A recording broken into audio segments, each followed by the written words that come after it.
The detective who solved the case of a missing wife and daughter was not looking for them at first.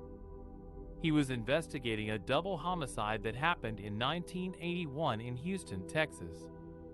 The victims were a young couple who had been shot and left in a wooded area.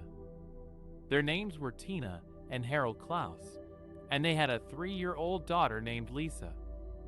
The detective searched for Lisa, hoping she was still alive and had been adopted by someone. He contacted the Florida Department of Children and Families, where the Klauses had lived before moving to Texas. He learned that Lisa had been placed in foster care after her parents' disappearance, but had run away when she was 15. She had never been found again.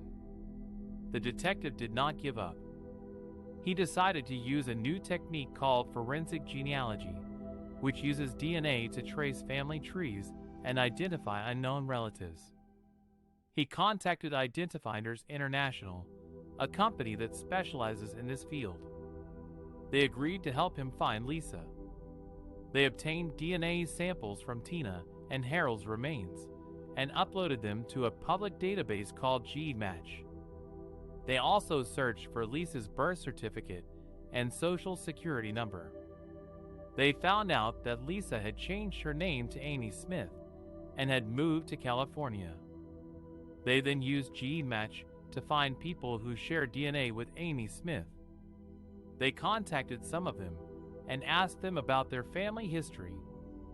They discovered that Amy had a cousin named John who lived in San Diego. They called John and asked him if he knew Amy. John said he did.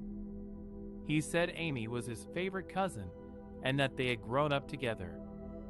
He said Amy had told him that her parents had died in a car accident when she was little and that she had been raised by her aunt. He said Amy was married and had 2 children of her own.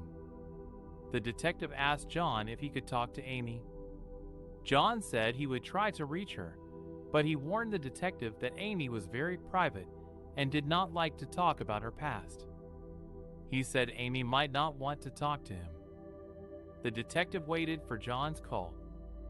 He hoped that Amy would agree to speak with him and that he could finally tell her the truth about her parents and what happened to them.